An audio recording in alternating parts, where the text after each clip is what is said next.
Merdeka belajar wujud yang nyata. Raih mimpimu juga cita-cita. Generasi emas Indonesia. Profil pelajar Pancasila tanamkan di dalam dada. Profil pelajar Pancasila, cerdas berkarakter itu kita.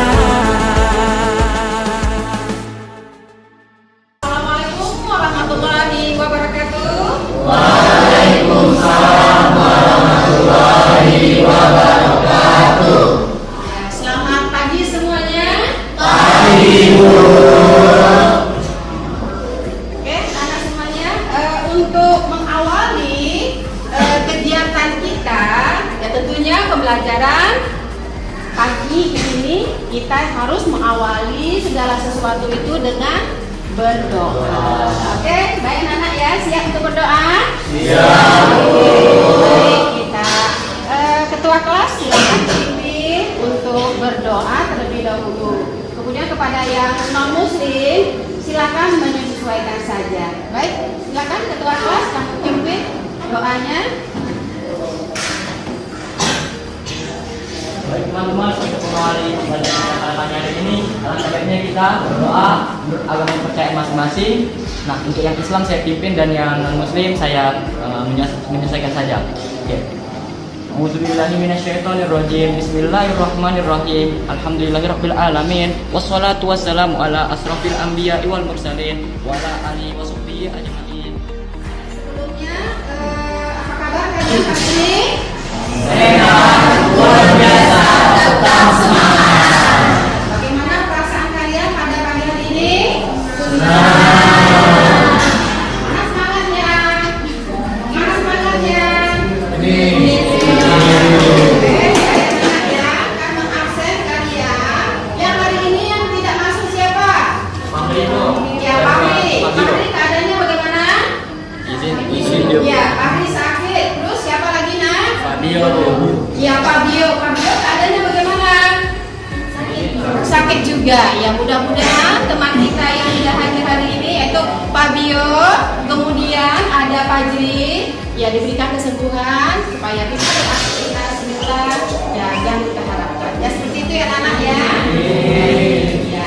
Sebelum kita belajar, ya harus semangat dulu, kendorkan otot-otot kita, ya. Kita stretching dulu ya anak ya. Silakan stretchingnya dipimpin oleh teman kamu. Silakan si Farah. Ya. Teman-teman berdiri semua ya, kita bakal SD.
fenomena alam dan fenomena sosial.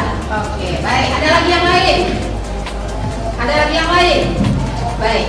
Kemudian, apa yang Anda ketahui tentang teks itu? Salah satunya adalah teks laporan observasi. Kira-kira sudah mengetahui? Sudah. Baik, apa yang kalian ketahui tentang semua teks yang kalian pelajari itu? Silakan, ada yang bisa jawab? Ya, silakan Ahmad. Saya sendiri teks laporan observasi itu adalah sebuah teks yang bersih penjabaran umum atau melakukan suatu verifikasi. Sebelum kita menyusun teks laporan observasi dari apa yang kalian amati melalui video yang akan ditayangkan, ya Ibu akan menjelaskan terlebih dahulu ya. Setelah kalian melihat tayangan video yang Ibu tampilkan, Ibu akan menjelaskan langkah-langkah yang harus kalian lakukan. Apa saja yang harus kalian lakukan terhadap mengamati video ini? Pertama adalah tentukan tema kegiatan dari observasi kalian. Paham? Ya, yang pertama itu tentukan temanya yang dikatakan oleh Rama tadi ya. Terus yang kedua, ya tentukan tujuannya. Ya, apa tujuan dari observasi tersebut? Oke? Ya. Kemudian yang ketiga, melakukan proses observasi. Ya. Terus menyusun kriteria aspek yang harus dilaporkan. Itu ya anak ya, yang dikatakan oleh Rama tadi. Kemudian membatasi aspek yang harus dilaporkan. Jadi nggak semuanya dilaporkan. Silakan ada yang amati video ini. Hadir sebagai tempat penampungan limbah ibu kota. Tempat ini begitu disesaki banyak sampah. Terdiri dari jutaan ton yang menjulang hingga puluhan meter. Bau menyengat dan segerombolan lalat menjadi penghuni setia di atasnya. Dan inilah Bantar Gebang, sebuah gunung sampah tertinggi dan terbesar di Indonesia.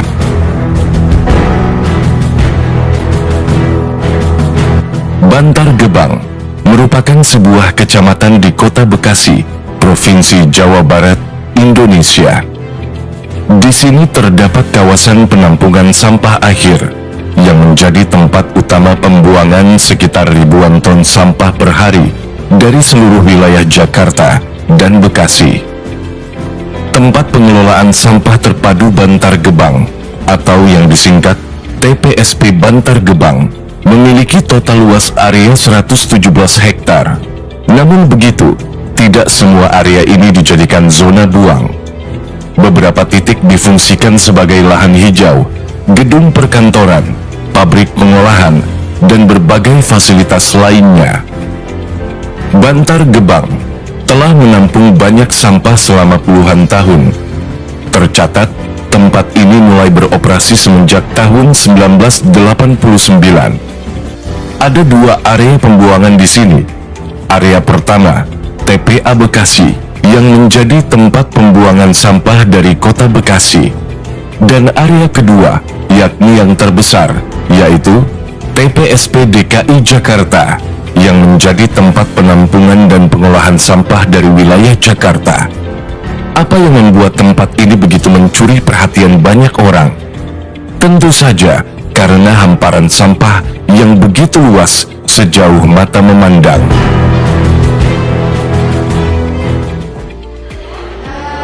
Inilah video yang Ibu paparkan masalah fenomena sampah ya. Oke, baik. Sudah disimak dengan baik-baik videonya? Paham tidak isinya? Paham. Baik anak ya. Apa yang disampaikan dalam video tersebut? Ya, silakan Keisha.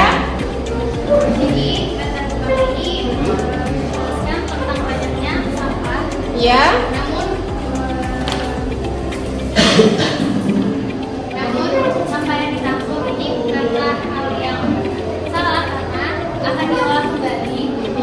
Ya, silakan Faras.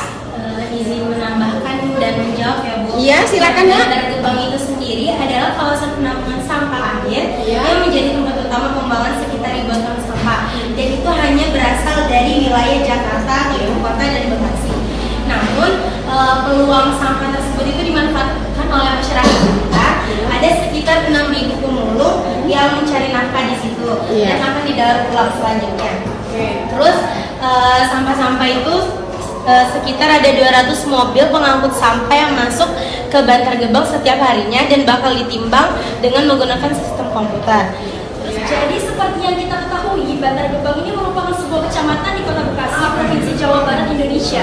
Nah, ini kan sebuah tumpukan gunung sampah yang dimana sampah-sampahnya itu berisi plastik dan juga pakaian.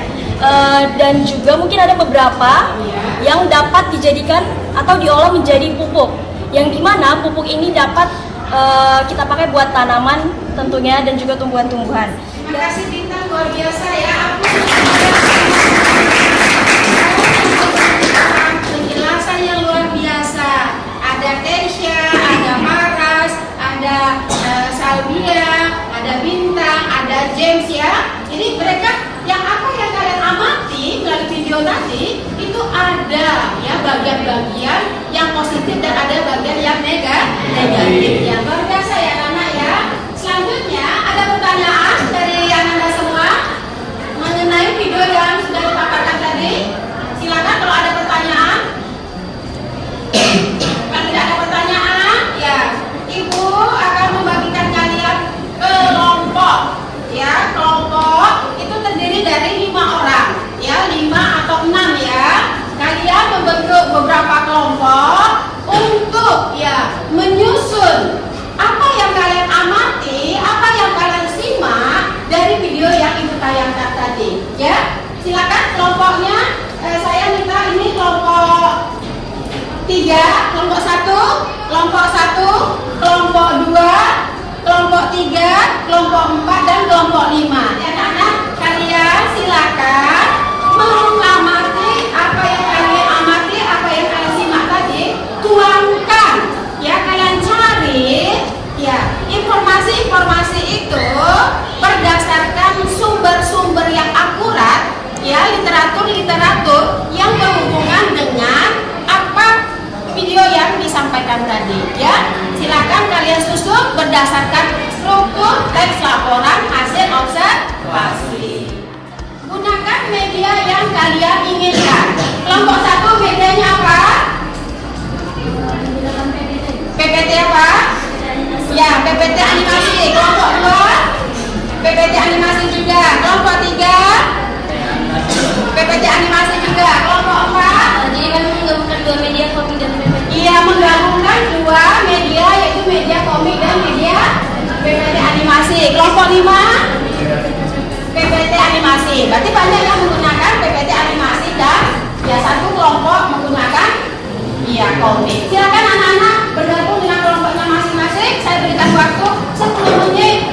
Kalian tulis apa yang kalian peroleh, apa yang kalian simak, dan apa yang kalian amati dari video yang ditayangkan tadi. Silakan anak-anak, saya berikan waktu 10 menit.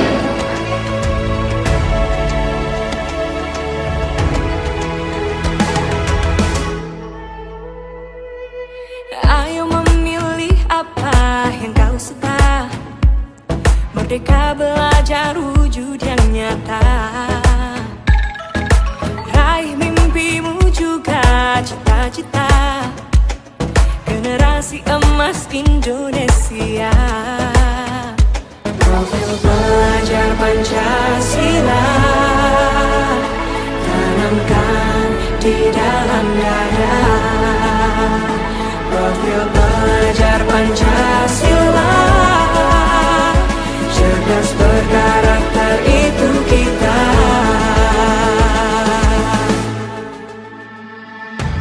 Beriman dan bertakwa pada Tuhan yang Maha Esa. Berakhlak mulia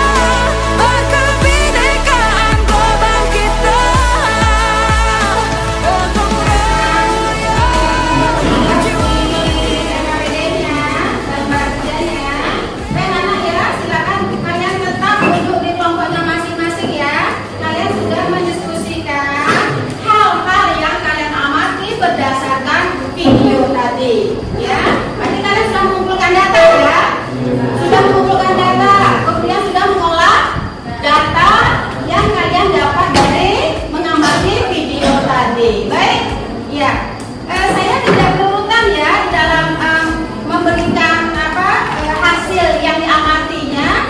Ya, boleh kelompok 3, boleh kelompok 1, boleh kelompok 5, boleh kelompok 4. Silakan, kira-kira kelompok yang mana mau dulu yang maju memberikan hasil yang didapat dari mengamati video tadi. Silakan kelompok 5. Oke, silakan kelompok 5. Apakah maju di depan atau di situ? Ya, silakan maju.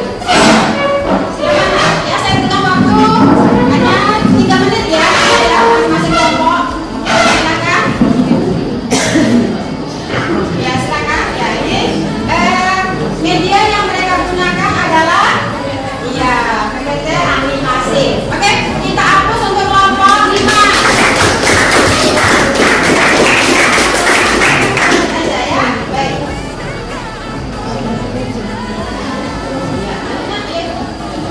Baik, assalamualaikum warahmatullahi wabarakatuh.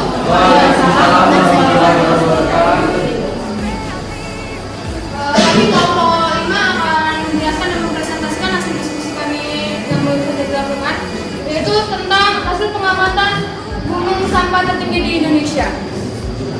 Baik, dari hasil observasi yang kami lakukan, kami mendapatkan beberapa struktur. Di antaranya ada deskripsi bagian, pernyataan umum, deskripsi manfaat, dan simpulan. Untuk deskripsi untuk pernyataan umum akan dijelaskan oleh Aura. Oke, jadi klasifikasi umum dari video tadi atau teks yang itu Bantar Gebang merupakan gunung sampah tertinggi dan terbesar di Indonesia yang menjadi tempat penampungan limbah dari ibu kota dan sekitarnya. Lalu juga beroperasi sejak 1989 dengan 2 area pembuangan. Yang pertama ada TPA Bekasi dan TPSP DKI Jakarta.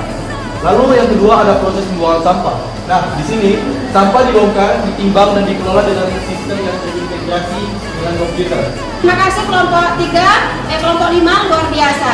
Oke, kembali ke kita. Kami dari kelompok 4, kami akan menjelaskan hasil analisis kami mengenai video yang ditonton oleh ibu tadi, yaitu Bantar Gebang. Nah, di sini kami menyediakan topik yaitu ini bertanya, kira-kira berapa sih tinggi Bantar Gebang itu? Bantar Gebang itu memiliki sekitar 4 gunung sampah dengan ketinggiannya mencapai 50 meter, bahkan ada yang sampai 60 meter bisa. Ya. Oke, jadi ternyata Bantar Gebang itu punya 4 gunung sampah dan tingginya itu kira-kira 50 hingga 60 meter. Itu sangat tinggi, bisa setara dengan 16 lantai gedung. Tadi sudah dijelaskan, tadi dia bertanya di mana sih lokasi Bantar Gebang itu secara spesifiknya. Bantar Gebang berada di Jawa Barat, area TPSP. Bantar Gebang terletak di atas lahan seluas 110,216 hektar di bawah penguasaan pemerintah Provinsi DKI Jakarta yang mencakup 3 kelurahan, yaitu Kelurahan Seti, Kelurahan Cikiwul, dan Kelurahan Sumur Batu. Jadi dijelaskan tadi bahwa Bantar Gebang itu dia lebarnya seluas 117 hektar, tetapi yang dijadikan tempat pembuangan sampah terpadu itu hanya 110 hektar saja. Oke, sekian dari kelompok kami, terima kasih dan wassalamualaikum. Iya, luar biasa. Terima kasih ya kelompok 5. Mau bantu dulu nih. Iya, boleh. Ambil kayu untuk buat meja. Semua disatukan dengan paku. Sebelum presentasi ini saya buka, sebaiknya kita ucapkan salam terlebih dahulu. Assalamualaikum warahmatullahi wabarakatuh. Waalaikumsalam warahmatullahi wabarakatuh. Struktur dari teks laporan observasi kami, dan di sini ada unsur kebahasaannya nih. Kami menemukan yang pertama ada kalimat definisi. Unsur kebahasaannya tadi kami kan mendapatkan kalimat definisi nih. Kalimat definisi itu yang terletak di paragraf awalnya tadi, yang Bantar Gebang merupakan bla bla bla bla. Lalu kalimat deskripsi itu dia yang menjelaskan suatu objek kayak ciri-cirinya, strukturnya, atau karakteristiknya. Dan deskripsinya tadi yang tempat pengolahan sampah berpalu Bantar Gebang itu terletaknya di mana, di Bekasi kan tadi. Baru faktanya itu lokasi TPST Bantar Gebang dan luas area TPST Bantar Gebang. Kalau datanya itu kayak kapasitas sampai dapat ditampung di TPST tersebut. Dengan kata teknisnya kami mendapatkan Bantar Gebang dan pupuk kompos. Oke.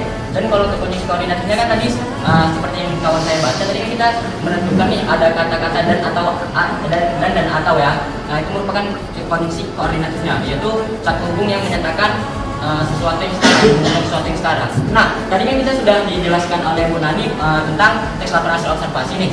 Jadi kira-kira ada berapa nih struktur dari teks laporan hasil observasi tersebut? Apakah teman-teman bisa jawab?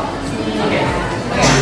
Jadi struktur dari teks laporan observasi itu ada 4 kelas, yaitu pernyataan umum, diskusi bagian, Oke, baik. Yakin? Yakin nggak jawaban? Soalnya ini di sini nih sebenarnya kesimpulan itu sebenarnya opsional, boleh ada dan juga boleh tidak ada. Jadi 4 ya. 4 ya. 4 ya. Coba ya 4 ya. Kamu jawabannya ya. Benar semuanya? Ya. Oh, keren semua ya. Kenapa? Demikian presentasi yang sudah saya sampaikan. Kalau kurang sempurna mohon maaf, karena kesempurnaan itu ketika aku dan dia bisa disatukan. Oke, mohon jangan bertepuk tangan karena kita saya sudah bertepuk sebelah tangan. Ayo ting beri kepiting, thank you for everything. Luar biasa ya Nana ya, luar biasa. Kelompok 1, kelompok 2, kelompok 3, kelompok 4, dan kelompok 5 itu luar biasa di dalam memberikan suatu masukan dari mengamati, dari menyimak video yang sudah dipaparkan di depan tadi. Tepuk tangan untuk kalian semua. Baik, ya kalian luar biasa ya Nana ya. Sekarang saya mau tanya, bagaimana perasaan kalian sekarang hari ini? Oke, baik. Tadi udah tegang-tegang, udah capek-capek berpikir. Sekarang kita diam-diamnya mana? Silakan Rizky.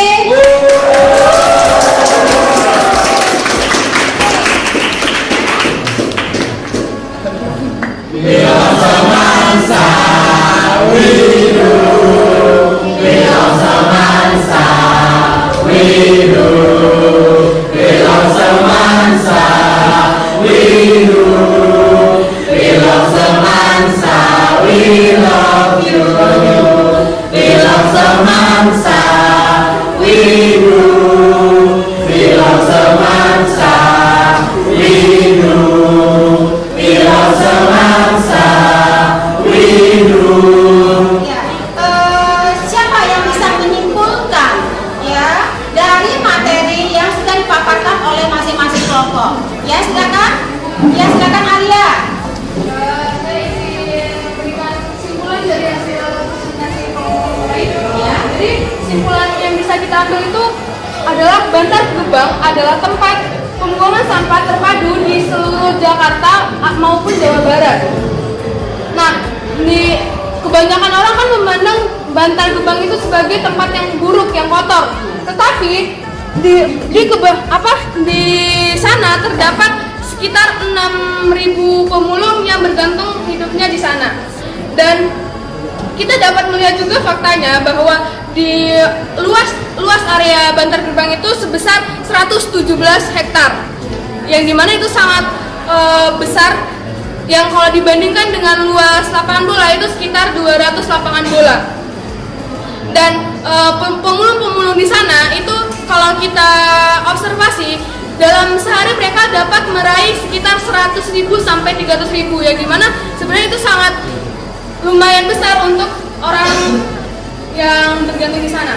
Nah, sampah-sampah tersebut juga tidak hanya dibiarkan menumpuk begitu saja, tetapi diolah menjadi sebuah pupuk kompos dan listrik. Namun karena tidak adanya keseimbangan antara pengolahan dengan pemasukan sampah, sehingga sampah-sampah tersebut menjadi pembunuh. Oke, luar biasa. Alia, terima kasih semuanya ya. Itu dan juga mengenai tentang tingkat kesadaran kita yang masih rendah dalam mengurangi penggunaan plastik. Karena di Bantar Gebang sendiri untuk di daerah DKI Jakarta itu setiap harinya memproduksi 7.500 sampai 7.800 ton setiap harinya.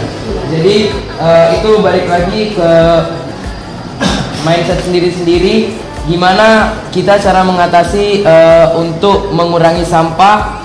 Mulai kecil-kecil aja dari diri sendiri, seperti kalau misalnya kita sedang di sekolah, sedang jajan di kantin, mengurangi tempat plastik.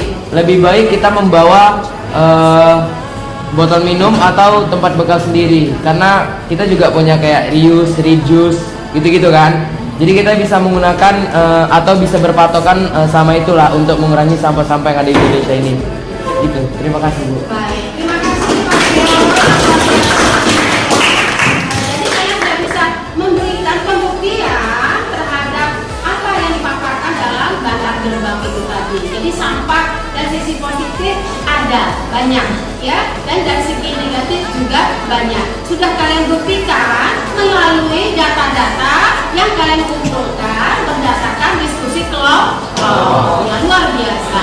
Oke, baik, sekarang Ibu mau melakukan pertanyaan asesmen, ya, yang sudah saya kirim melalui Google Meet, ya, kan yang sudah saya kirimkan. Sudah dijawab semua? Sudah dijawab? Sudah. Apa anak-anak, ya, itu saja. Nanti akan saya periksa apa yang kalian jawab. Itu nanti akan saya kirim hasilnya. Baik, untuk anak-anak, terima kasih yang sudah memberikan respon yang positif terhadap pembelajaran kita pada pagi hari ini. Bagaimana perasaan kalian? Sebelum ditutup pembelajaran ini, saya akan memberikan akses pada kelompok 1 sampai kelompok 5. Generasi emas Indonesia belajar Pancasila. Anak-anak, untuk pertemuan kita yang akan datang, kita akan membuat suatu karya berdasarkan apa keinginan kalian, ya. Nanti berhubungan dengan teks laporan hasil observasi, yaitu mempresentasikan terhadap apa yang kalian amati, terhadap apa yang kalian senangi, ya. Mungkin kalian mau mengamati kota luar negeri, misalnya Prancis, Amerika, silakan. Kalian kesenangannya apa? Kalian tuangkan di dalam teks laporan hasil observasi. Ada amal untuk pembacaan doa untuk yang mudah-mudahan apa yang disampaikan pada hari ini bisa menjadi ilmu bagi kalian ke depannya. Silakan Ahmad. Oke, ini untuk mengakhiri pelajaran kita pada pagi hari ini. Semoga ilmu yang diberikan itu bermanfaat bagi kita. Kita berdoa terlebih dahulu. Untuk yang Islam bisa saya pimpin dan yang non-Islam bisa disesuaikan saja. Oke, Bismillahirrahmanirrahim. Bisa sendiri, wa yassir li amri wa tetap bisa yaqulu qawli. Amin. Subhana rabbika rabbil izzati amma yasifun wa salamun alal mursalin walhamdulillah. Ya, baik, terima kasih atas perhatiannya. Ya, luar biasa untuk pembelajaran kita kali ini. Walaupun ada kendala-kendala, listrik kita padam seketika, tapi itu tidak menjadi hambatan bagi kita untuk belajar dan belajar. Ya, oke anak, terima kasih. Assalamualaikum warahmatullahi wabarakatuh.